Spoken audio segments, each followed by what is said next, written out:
I don't know. I don't know, Kyle. That might have been the game of the year. And I know that sounds weird because the Raptors are coming off a 123 loss versus the LA Lakers, who they blew out earlier this week in LA. There's so much to talk about. But before we do, obviously, we want to thank all you guys for joining us, and you guys are even everybody who's still filing in. I know a lot of you guys are still in shock. I am too. It's absolutely crazy. It's absolutely crazy. But welcome to the Wrap Up Live. You guys know it by now. This is the Raptors Republic Live post game show, and this show is going to be produced by none other than Chris Howson-Jan, who's also with us here tonight. And who knows? Honestly, Chris, I'm in so much shock that I might just call on you for a few moments to sub in for me. I got you, King. The Raptors. The Raptors' new record is 39-31 on the season. And Kyle, let's get right into it. Let's get into the overtime. What happened in the last 2 minutes of the regulation? Wow. What do you want to start off with? Do we start off with Westbrook's shot, LeBron's dominance? I think it was 10 I just think points straight or LeBron in something like general. that. If there are some fans here who like weren't really tuned into the Raptors like pre 2019 championship, you won't understand what I'm about to say. But this is like I'm having PTSD right now. Like that was like a classic LeBron in Toronto performance, and I get that he's not a Raptor, but this is a Raptors focused show, but it's just like that man took over tonight in a way that few people on earth can do. And I get that the Lakers are a worse team than the Raptors, and whatever, they shot 45% from three tonight. Part of it is luck, but part of it is just like LeBron is LeBron, and that's kind of it. I've got nothing else to say other than like he's still the king. Yeah. You said PTSD. This reminds me of that ill-fated playoff series, if you guys remember. I think it was 2018, the year before the Raptors won the championship, in the Eastern Conference Finals. And I mean, we had LeBron's number earlier this week. Like I said, it was a blowout. I don't want to say of historic proportions, but what the Raptors have been doing recently in LA has been pretty historic, to say the least. And now they turn it back to the great city of Toronto, where we had a full house. Looked like every single seat was taken in that stadium. Of course, Drake was there. And if you follow Drake, you probably saw, I don't know, I saw this just before the game, that, LeBron and some of the Lakers spent last night at his house. Of course, LeBron and Drake, great friends. And probably the worst thing about this loss, Kyle, I said this right before we went live, is the fact that LeBron might just celebrate at Drake's house, which would be so awkward for Drake. But I mean, it is what it is. It was one hell of a game, honestly. I can't fault the Raptors for a game like this. I mean, the Lakers are the Lakers. They're not that great of a basketball team, despite them having probably a top 3 player in the world. I mean, if you say LeBron's the best player in the world, I'm not going to argue with you. Yeah, it was the LeBron show, and then on the Raptors side, it was the Scottie Barnes show. Really quick, Kyle, just getting to the end of regulation. I think we do have the clip, I'm pretty sure. Chris, if you could find it for us, the Westbrook shot. I know it's going to bring back some really bad memories of the last 20 or so minutes for Raptors fans, but that shot was incredible for multiple reasons.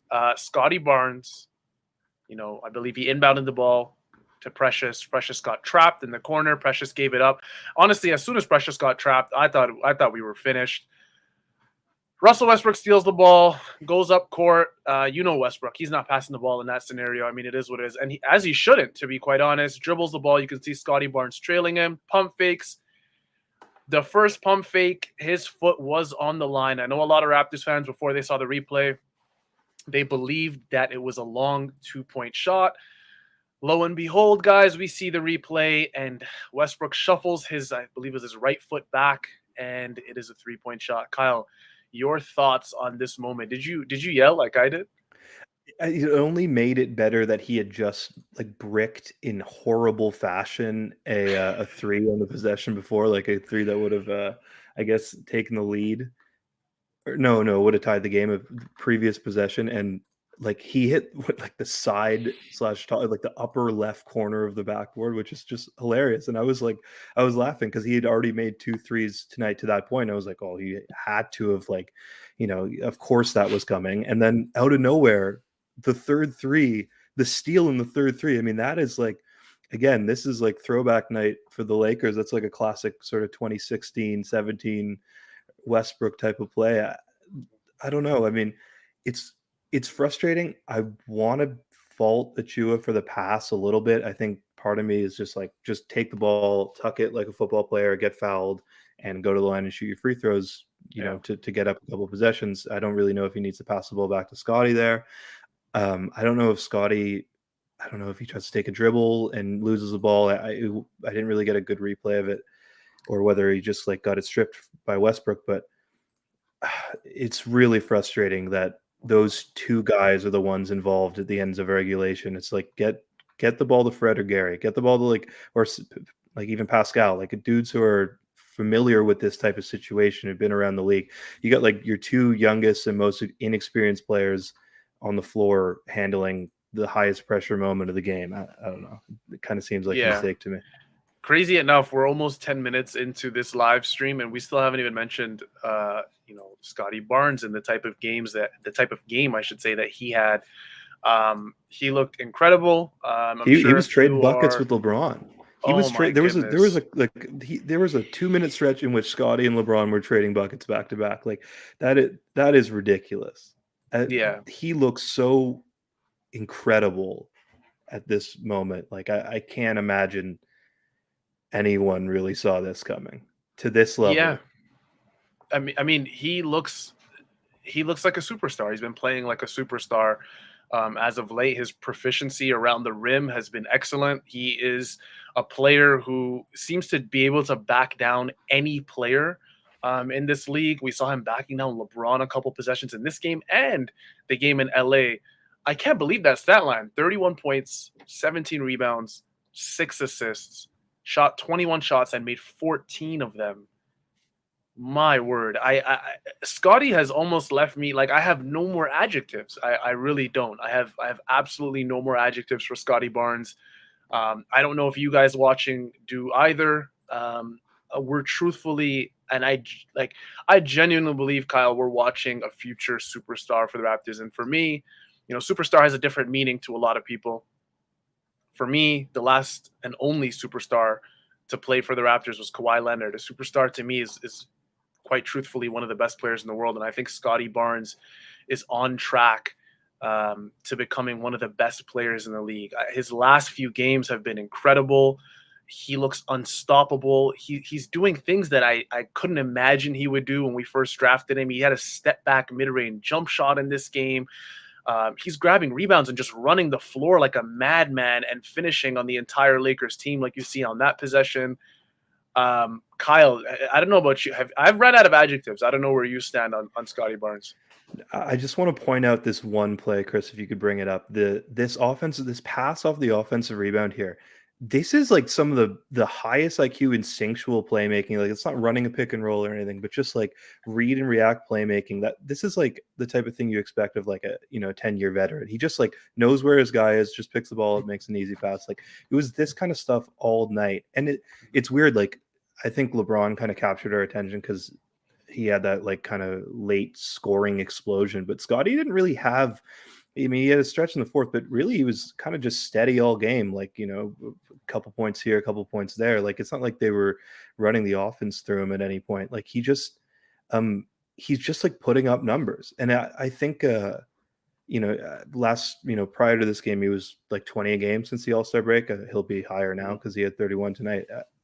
I don't know. To me, I kind of feel like he's the undisputed third best player on this team. And to be honest, I might take it a step farther. And I could kind of hear an argument for like Scottie being better for this team right now than Fred is, at least this injured version of Fred, because he does not look normal. Oh yeah, that's a given. I think that's a given. I don't think that's crazy to say. I think Fred has definitely, at least up until the All-Star break, been probably the second most important Raptor. You could argue probably the first beside Pascal Siakam. And then it seems like post All-Star break, I don't know what has got into Scottie Barnes and Precious Achiuwa, but those two have taken a leap that I genuinely didn't see. I feel like Scottie Barnes, his arc this season, his development arc is just the way he started the season. I was totally shocked. I mentioned it on multiple shows, Kyle. I said, I cannot believe that Scottie Barnes is this good, this fast. Pascal Siakam was out, and Scottie was playing out of his mind. And then this little stretch, this is his best stretch of his short NBA career thus far. And I thought, he wouldn't necessarily get to this level, even without OG Anunoby, who a lot of people aren't talking about. I know a lot of people haven't realized, but guys, the Raptors are going to get back OG Anunoby, who is probably their fourth best player when everybody's healthy. I don't know about. I'm not going to start a Scottie OG debate yet, but I know for sure that Scottie's ceiling looks to be much higher than OG's. No, guys. So thank you for highlighting this. I'm not advocating to trade OG. I'm not doing that. No. OG to me, on a personal level, is still one of my favorite Raptors to watch. And I think he fits. I think he fits with all of these guys seamlessly. Kyle, would you agree? OG will fit with any team. He's just a really good role player. My problem is when OG gets 10 isolations a game and looks really bad. That doesn't mean I want to trade him. Give me a Scottie isolation over OG any day. The way Scottie's been playing in isolation looks incredible. It doesn't mean I want to trade him. It just means that certain guys are better at certain things. It's just because I don't want whatever, Scottie taking 23s a night doesn't mean I want to trade him. I just want him to do a certain thing. It's interesting. I want to highlight this comment. This killed me because it's he is the most Raptors ass player out there. It's long, athletic, doesn't really have much in the toolbox, but pretty intelligent and kind of just a hard worker. It just seems so ironic that the Raptors are getting killed in the beginning of the game by Wenyen Gabriel. He's a match made in heaven for Masai and Nick Nurse. I'm shocked he's not on this team. You know what's funny, Kyle? He, much like the rest of the Lakers earlier this week when the Raptors blew them out, he didn't look great. And Wenyen's a guy who I've watched. I've watched some of his G League film. He's one of those guys that's in a very precarious position where he's just too good for the NBA G League, but once he gets elevated to the NBA, and there's a lot of guys in that range, in that range of players. And I felt bad for Wenyen. So it was great to see him have a good game. I mean, even as an LA Laker, it's always good to see guys that are in that range that we talk about. He was 7 for 8 tonight. Huge game. 17 points in just 25 minutes. He was good for the Lakers. Obviously, LeBron was the star of the game beside Scottie Barnes. But I want to talk about this really quickly. Somebody brought this up, it's a pretty good point, but I don't know if you would necessarily agree. Where is it? I probably should have started. Where is it? Oh, my goodness. You guys are talking about Wenyen Gabriel so much. Okay, I can't find the comment, but someone did mention that, why didn't the Raptors just foul Russell Westbrook on that last play, right? And I found the comment. There it is. Oh, it's multiple. There we go. Oh, there we go. It's everybody saying it. Guys, in short, it's very, very easy to say that in hindsight. And I think if they did foul him, you can't necessarily say that's a bad decision, right? So, but I'm still disagreeing in the sense that it's easier to say that in hindsight because when you think about it, guys, it's Russell Westbrook. He's been struggling all season long. He's been the NBA headline for struggle this season. And if you guys witnessed, I think it was a minute earlier or 30 seconds earlier, 45 seconds earlier, Westbrook hit the side of the backboard on a shot, which is why I tweeted, this is the quickest redemption tour I've ever seen for an NBA player. I'm okay. Westbrook shot a very difficult shot over Scottie Barnes. There's no way you can tell me, you would accept any other shot. I'd rather have that Russell Westbrook elbow 3 than LeBron shooting probably a step within the half court line. I'm being dead honest. That's the type of shot that I would want to see. And as it was in the air, I was thinking to myself, the Raptors won. This game's over. There's no way Westbrook's hitting this. And then bang, he hits it. And that capped off a crazy fourth quarter.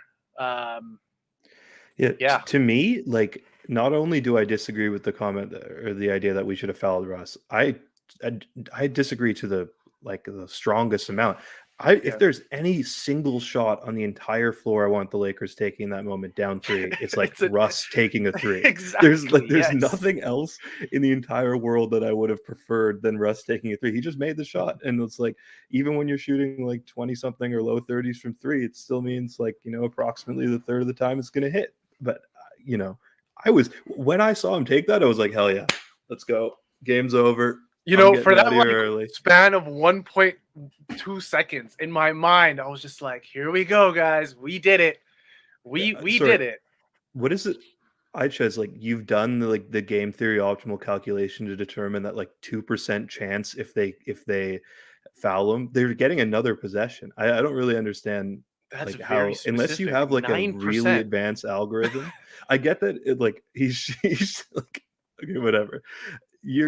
I don't know if you plug this through the algorithm, but I'm having a really hard time believing what algorithm in these percentages. This guy, are you it's in the Achiuwa? You don't know the Achiuwa 1, 2, 3 algorithm? It's his proprietary algorithm. No, but in all honesty, Westbrook, you got to give it to him. I mean, even if you're not a Westbrook fan, the amount of flack he's gotten this year, this is, who knows? This might be a turnaround for Russell Westbrook. I think LeBron's playing with a team that's just quite simply not that great at basketball, despite a very good win versus a very good Raptors team. Guys, they have 30 wins and 40 losses on the season. Away from home, away from Staples Center, or I keep saying Crypto.com Arena. Sorry, guys, I got to get used to that. Away from home, LA has 10 wins and 23 losses. This is a bad basketball team that had a very good night from LeBron, Wenyen Gabriel, Russell Westbrook. I mean, it is what it is. If you guys see me, I'm lost for words. I genuinely am still shocked that the Raptors lost that game.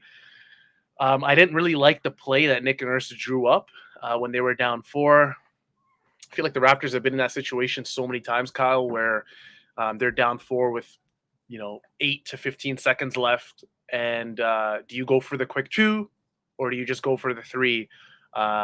And a lot of times the Raptors do go for the quick 2, and a lot of times they do succeed. But I just didn't like the call there. I really wanted this win for the Raptors, Kyle, because full house, man. Scotiabank Arena is rocking. It's absolutely packed. I saw a team statistic earlier. I think it was retweeted by Blake Murphy from Sportsnet. He said something along the lines of, the Raptors do not have a very good home record when they actually allow fans into the stadium. And this is it's not great. I mean, this isn't a good start, but I mean, it is what it is. Kyle, who else do you want to talk about? Because I feel like we've gotten into most players. Let's talk about Precious. Precious had a great game. With the exception of that one terrible game-losing moment, I thought he had a great night. It's interesting, like, most people, especially young players, like, when they're improving, it's like, oh, you'll have an up night and a down night, and then a night that's great, and then a night that's awful, but you're generally trending upwards.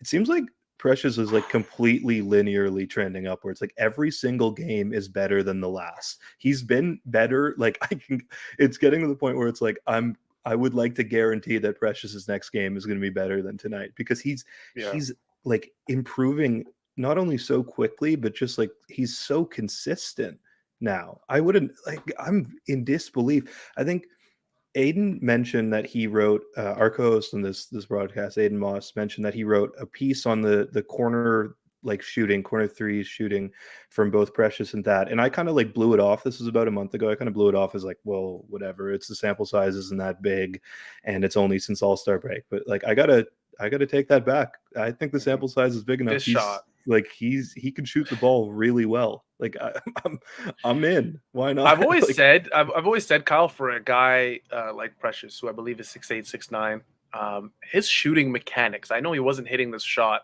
First of all, that mid-range shot is something that he actually was taking earlier in the season, and it just wasn't going as well in terms of going into the hoop. And we were questioning his shot. Myself, Oren, you, Aiden as well. We would make the KD comparisons. Precious just really wants to be Kevin Durant. And he's not. He might not be Kevin Durant, but this is Precious Achiuwa, man. Like, this is a guy who his mechanics are really, really good for a guy as big as him. I'm going to be totally honest. I like his shooting mechanics more than Pascal Siakam's.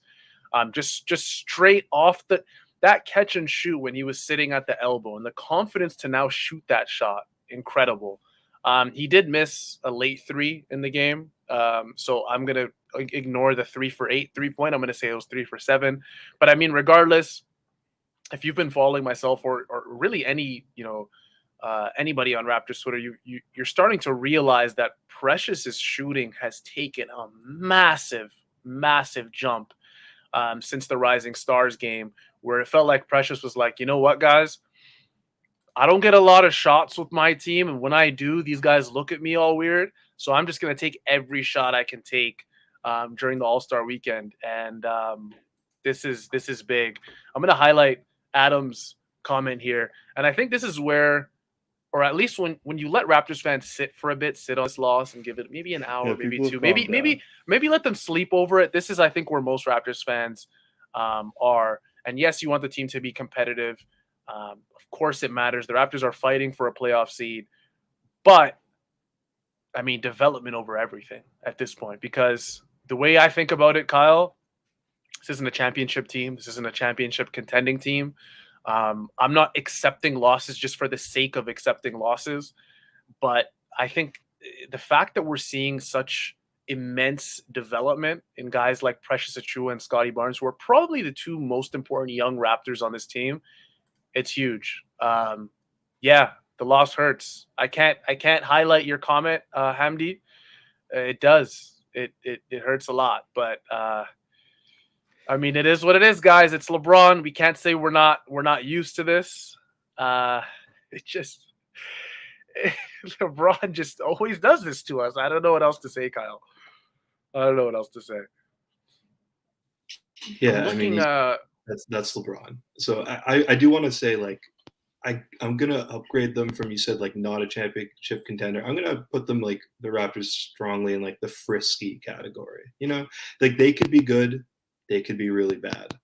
They're going to make the playoffs. They could lose in the play-in. They could win a first-round series. They're frisky. I'm not ready to say that, like, they're decidedly out. I could see this team just, like, rattling off a couple wins and then all this, like, a couple, winning a couple rounds just based on, like, having good matchups, et cetera. And then all of a sudden you're in the Eastern Conference Finals, or all of a sudden whatever, and then you kind of have to call them a contender, don't you? Yeah. Jesse, yeah, this is Precious since the All-Star break. Thank you. See, this is why I love our producers. They can just get these stats on demand. I love it. Precious since the All-Star break, guys. 20 3-pointers made, 46 attempted. That's 43.5%. Yeah, we got Steph Curry on our hands, guys. It's crazy, but I mean, it is what it is. Joe, is he paying you or something, man? I don't understand. What do you gain from this? Speaking of that, speaking of that, Kyle, there was a lot of Lakers fans in Scotiabank Arena. Weird. There was a lot, man. I was shocked. Like, I've watched the last Lakers game I watched in Scotiabank Arena was actually Kobe's last game there. And it's the norm. I'm not going to act like, it's just all Raptors fans there. Of course, there's a ton of Lakers fans worldwide, right? But in Toronto, there's a ton of Kobe fans, ton of LeBron fans. But it felt like tonight, I was like, there's literal factions of them. Factions of Lakers fans. It was crazy. I couldn't believe it. There is no heaven. I love Mark Gasol, by the way. Great follow. He says, there is no heaven for the Lakers fans sitting courtside in Scotiabank right now. Agreed. Totally agreed. 100% with you. Yeah. I know you guys are like, you know what? LeBron hasn't done this to us in 3, 4, 5 years, whatever it's been. But guess what, guys? The last 4 years don't really count.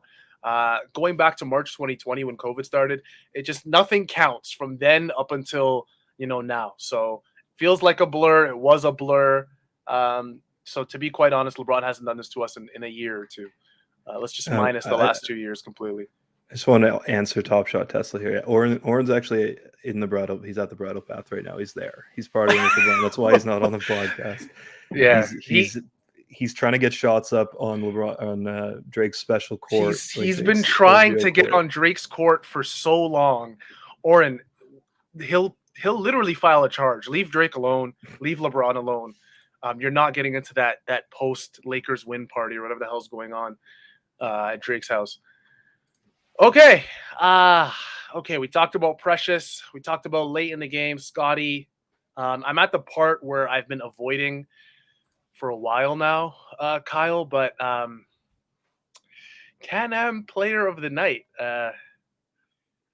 Do we go LeBron or we got to give it to Scottie, right? I think it has to I be can't Scottie. give it to LeBron. Either, I can't. Man. I can't. You know what? I was close to it, and then I saw what was that dude's name? Joe Jeffy. I saw Joe Jeffy commenting, and I was like, no, it's. I'm now remembering what LeBron fans are like. I'm cool with not having LeBron. Imagine, as a fan. Yeah, we'd get like 1,000 dislikes on this if we gave LeBron the player of the night. So, guys, it's got to be Scottie, right? Am I wrong or am I right? It's got to be Scottie. So we're gonna give it to Scottie Barnes, and you guys know by now, guys, we're not in February anymore.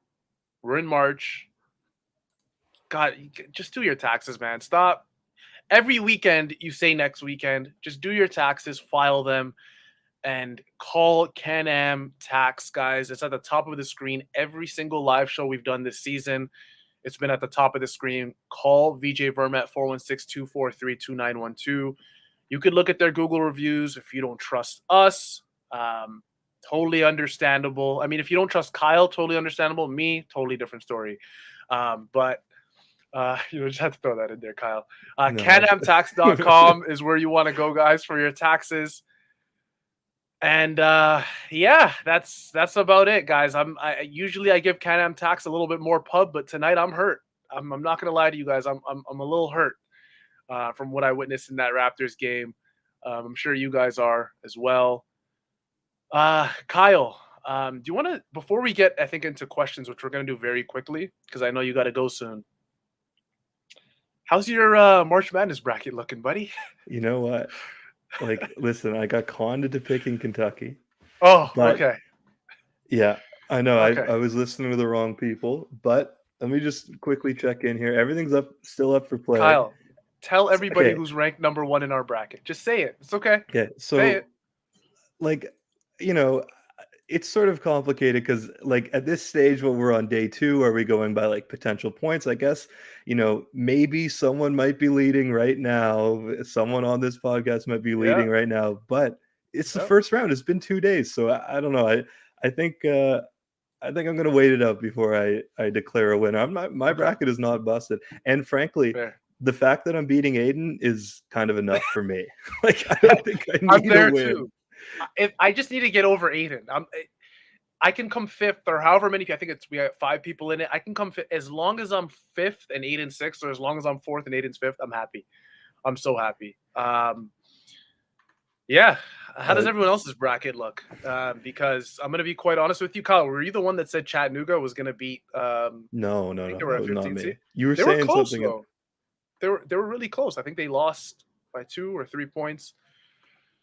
I wanted to bring up this question. I want to ask you how you feel about this.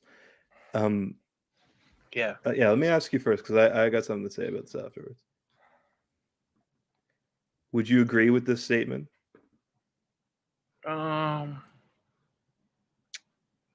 Jesse, that's bold. It's very bold. Because you guys know, if you watch this live show, you guys know how I feel about Gary Trent Jr. I'm gonna be totally honest with you, and this may sound very crazy. Maybe I just have a different definition of core, but I genuinely think that Scottie and Pascal are the 2 guys that you probably keep.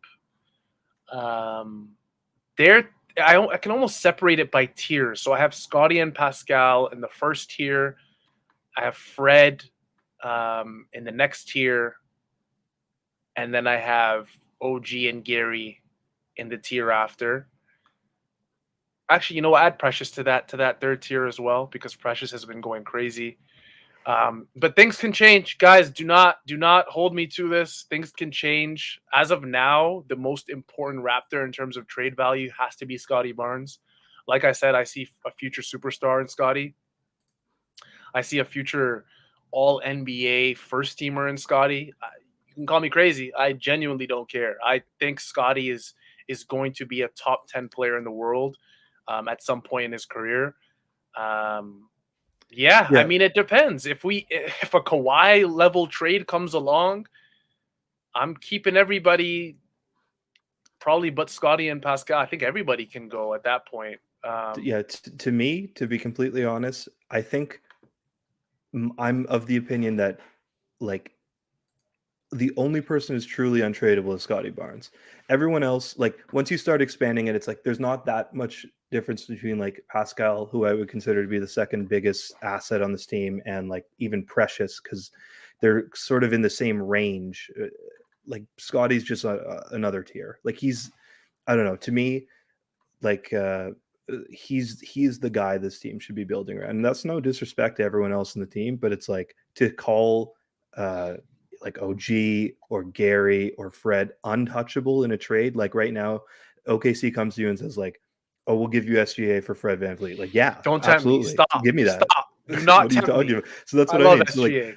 but so that we got to redefine what untouchable is or what a trade asset is. Like, there's only one guy who's untouchable on this team for me, and that's Scottie. Yeah. Yeah, I'm with you. It's just if that superstar were to come and we can get him without trading away a Pascal, I would love it, I obviously. because Pascal he's proved that he could be a number two on a championship winning team. So I'm Joe, there. you're not yet. No one's disagreeing with you, Joe. Like, I agree with this. I think LeBron is a very good player. You keep Yeah, spamming the chat. Like, we all get it. Yeah, he owns us. I'm fine with that. It yeah, sucks, but it's like you're not telling me anything new, Joe. yeah. This was the moment that everybody was talking about at the end there. Oren, friend of the show, tweeted Scottie Barnes says he for sure feels like he got fouled on the play when Russ stole the ball at the end of regulation. I mean, I have to see it closer at from the camera that was pretty far away. It did look clean, but I have to see it a bit closer. I mean, at this point, it really doesn't even matter. We can complain all we want about all the non-calls, but it is what it is. I mean, you can't rewind NBA games. It just is what it is, Kyle. I always love questions like that because, like, what's he supposed to say? Like, no, I'm good. It wasn't even a foul. The ref did a great job. They should have ended the game right there. I just dribbled the ball off my own foot. Like, come on. Yeah. Of course, like that's of course he's gonna say, yeah, I got fouled. I hope Orr didn't ask that question because now I'm insulting him. I'm gonna pretend that Oren wasn't the one who asked that question. He's just sort of reporting on it. Yeah. Um, and if he did ask that question, we will all You're an walk tiki idiot. torches You're an idiot, and that's why toward you didn't do yeah, that's good. We the can call we can bracket because you were afraid of getting destroyed by everyone else. yeah. I mean, guys, this is such a tough loss, man. There was right when we were about to go live, I was thinking to myself, like, there's gonna be so many times where I stumble over my words, and it's already happened because I am just in total shock of what just happened to the Raptors. I'm still there 30 minutes after the game ended. Um, But I guess we'll just continue on with questions. I know Kyle has to go soon, so we're gonna have to Nah, end it very soon. we'll figure it out. Let's hop into the You know, I'm schedule. honestly, I'm honestly just saying that to guilt trip you, so you can stay No, see, longer. the But thing is, like, I want to watch March Madness, and I know all you guys at home have the pleasure of watching March Madness while you watch us. I don't have that. I'm looking at yeah, just a wall. So, I mean, nice. like, So am I. if you guys are privileged enough to be watching March Madness and us at the same time, you guys got to count your blessings, honestly. So am I. Do So you am I. think I'm looking Scotty's at a a wall as well. uh I'm taking the Heat all day. Or sorry, the Heat would prefer to face Cleveland or Toronto. Like, who would they prefer to face? It's hard to say because I you don't think gave any us two team wants to. teams. Yeah, you I gave don't us think two any teams. team I wants think to the play Toronto. Bucks. Yeah, I think they would both choose to play Cleveland. Hundred Although percent. I kind of feel like the Bucks would be okay with like not really stressing about either team. To me, the Bucks are just on a crazy level right now. So Yeah. I don't know. I mean, the Bucks are approaching the playoffs like they're the best team in the East, even though the standings may not say that. But yeah, I mean, the Bucks would probably shrug. They don't, but I know the Heat for sure are not trying to run into Toronto. Neither is Brooklyn. A lot of teams are not trying to run into Toronto. I mean, it is what it is. Someone put in the comments earlier. I wish I could have highlighted it to give you some credit, but this is something we've mentioned multiple times. That Toronto's core of 5 or 6 guys goes up against any core in this league. I genuinely don't care. If you look at the top 6 players of the Raptors, there is not many teams in the league that can say definitively we have a better 6 than the Toronto Raptors. There's just no way. I know, guys, you've mentioned multiple times Thaddeus Young did not have a good night. I get it, and normally we talk about the guys that don't have great nights, but guess what, guys? We're all depressed right now, so I'm not trying to get us deeper into that depressive state. So this is more, a therapy session more than anything. So we're not going to bring up the bad. We're going to save that maybe for another therapy session. Okay. John okay? Hamilton. I'm trying to trade Aiden for Zach Lowe, but we can't just do whatever we want. Okay, I'm sorry, bro. I don't know what to say. You can't just make up anything you want. Okay, I like that, but the amount of Aiden's gonna, if he rewatches wrap up. Well, listen, he shouldn't. He was really coming at me with the bracket thing, and he's you know what? He's below me, so I'm gonna talk my shit while I'm in the lead, and as soon as I drop below him, I might not come on the podcast anymore. You might not see me until next year. Yeah, 100%. Chestnuts, I'm glad you realized that Will Lou. Okay, see, that's how I know you've been a Raptors Republic guy for a while. Because if you're mentioning Will Lou, that was years ago. I don't know about an hour and a half because I'm pretty sure Raptors Republic did not have a post-game live show. I'm pretty sure this is the first one in terms of wrap up. But if you're talking about his podcast, I still don't know about that. If Will would ever do a 90-minute reaction episode to LeBron torching the Raptors. It's how they used to talk about Wilt. Wilt was getting 50 rebounds a game in high school and he was scoring 200 points. Yeah. That's how they talk about Wilt. Yeah. And I'd love to. Guys, I'd love to. I'd sit here all day and we talk about all the bad Raptors and all the good Raptors. I love it. And you guys know I love talking to this community. The Raptors community is by far and away, I think, the best basketball community out. I think we have so many intelligent basketball minds, not just in media. I'm talking, the average Joe. I think if you compare the Raptors average Joe to the Lakers average Joe, come on, guys. Come on, you guys call me a pessimist. Here I am bigging you up. So, you got to give me something. You got to give me something. Kyle, I think you're muted, first of all, unless that was deliberate. Well, I was typing a joke in our private chat. I was saying I want to trade Chris for their nephew Kyle from the Bill Simmons podcast. But let's get into schedule.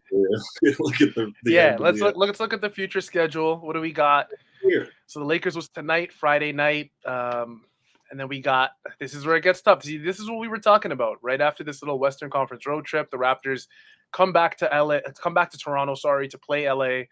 And then it's a little quick road trip, Philadelphia and Chicago, 2 very, very tough Eastern Conference teams. And then it doesn't get easier. You got Cleveland after, a little bit of a break with Indiana, and then you got Boston. Next 5 games are tough, Kyle. Super tough. I mean, this is going to be a real test. I said it before. I don't think these Western Conference games are going to be super tough for the Raptors. They came out, I mean, from a macro perspective, they look pretty good versus all these Western Conference teams. Looking at the next 5 games from Philadelphia to Boston, how do you think the Raptors fare? Okay, so, I mean, first of all, we don't know if Philly's going to play Embiid and Harden because they want to tank out of they don't want to be in the Boston, Brooklyn sort of bracket there. They're trying to avoid people. So it's in their best interest to lose. There's no way they're looking at the standing. I think Philadelphia is an extremely, I don't want to say cocky team. I don't even want to say arrogant. I just think they're very confident. James Harden, Joel Embiid. Doc did mention we're going to strategically rest people down the stretch. They're not, people aren't going to play every, which is tongue in cheek. That's code for being we don't want to play whoever like the 7 seed ends up being. So right now they're a half game back in Milwaukee. They probably want to maintain that, because if they get up into that, that 2nd seed, there's a good chance they play the Nets or the Raptors or whoever. And I think the Sixers ideally want to be in that 4th seed and play the Bulls. So I think there's a good chance they rest. The Bulls, I'm not convinced by. They've been very poor against over 500 teams. I think we match up extremely well against them. I don't think they guard well. And I think that the Raptors are the type of team that, like, so Boston right now, or, the 2019 Raptors are like an elite defense. But this Raptors team, I'm pretty confident, can be good at defense against anyone in the league. I don't think they have the potential to be like great at defense against really any team, unless you're talking like whatever, the Rockets or the Magic type thing. But this team is like, can absolutely hang with Chicago, like guard, like scoring wise, and then also can guard them. Just they're well set up for a playoff run. I'm kind of like looking at Chicago, like licking my chops a little bit. Like I would love Chicago in the first round. Yeah, this is another reason why I felt like the Raptors needed this win more than anything. Yes, and Charlie, you are right, by the way. Sit a game behind the Cavs for that 6th spot, and you don't really want to be in that 7th spot. I mean, even if the whole Kyrie can't play in Toronto in a hypothetical play-in game with the 7-8 seed happens, I think the whole goal of this new playoff or play-in structure, I should say, is that you want to get that 6th seed. You get that 6th seed, you play Philly first round. I mean, you get the 7th seed, you beat Brooklyn, you get the 7th seed, and then you play Milwaukee. I mean, I'm not trying to do all that extra work to get Milwaukee. That's the last thing I'm trying to do. Boston, like Mateo says here, they're on the rise. They've probably been the hottest NBA team post All-Star break. They've been playing extremely, extremely well. They were hovering around 500, if you guys remember, just I think a couple months ago. And now they're 14 games above 500. We've talked about, ad nauseum about who we think the Raptors match up well against. But I think this 6th seed is something that the Raptors need. And it's going to be tough, man. Philadelphia, Chicago, Boston, in the next 5 games, it's going to be super tough. I don't know. If we can see the schedule one more time, we're going to do our little projections. Kyle, you can go first from Philly to Boston in those 5 games. What do you see for the Raptors in terms of a record? Give me, you know what? I'm gonna call it 3-2. I think they beat Cleveland, and I think that's like a big statement. They'll get Indiana, they'll get Chicago, and if Philly rests, then it could be 4-1. This was a disappointing loss tonight, but it was just like whatever. LeBron lost his mind. Of course you're gonna, and like Westbrook had arguably his best game of the entire season. So like everything had to go right for the Lakers to win. They had to shoot 45% from 3, way over league average, and even more soar over like their team average. So I don't know. To me, I'm counting this as a moral victory for the Raptors, and we're moving on. And this is like a 5-game winning streak, 5-game moral winning streak at least, and I think it continues. Yeah, this is probably the most important stretch just before the season ends. What did you say? You said 4-1. Is that what you said? I was going to say 3-2. And then if Philly rests stars, 4-1. I think they can beat the Sixers pretty easily if they're missing one of Embiid or Harden. 3-2 is the safe pick, which is actually what I usually go with. I usually go for that safe pick, and Kyle's that over enthusiastic, optimistic pick that somehow just works sometimes. That I'm just like, how the hell did you know that was going to happen? But I'm going to go 4-1. I'm going to be that guy. Phoenix. Hey, hallelujah, man. Hallelujah if the Raptors go 5-0. I'm going to go 4-1. And I'm not picking who the loss is going to be against, because who knows? The Raptors can win Philly, Chicago, Cleveland, lose to Indiana, and beat Boston. I mean, that's been the Raptors this year. They beat the top teams, and sometimes they lose to the top teams. Sometimes they lose to the bottom dwellers. So, I mean, it is what it is. Yeah, I think 4-1 is. I'll also go with 4-1. Why not? We can be in unison here as we sign off. And we'll see you guys, I guess, Sunday night. Yeah, that was the wrap up. This was your Raptors Republic post-game live show. Your Raptors were defeated by the LA Lakers, 128-123. The Raptors' new record on the season's 39-31. Guys, This live show was produced by none other than Chris Howson-Jan. Thank you to Chris for all of his work behind the scenes. That was it for myself. That was it for Kyle Brickman. We'll see you guys all Sunday night. Guys, important stretch. We'll see what happens.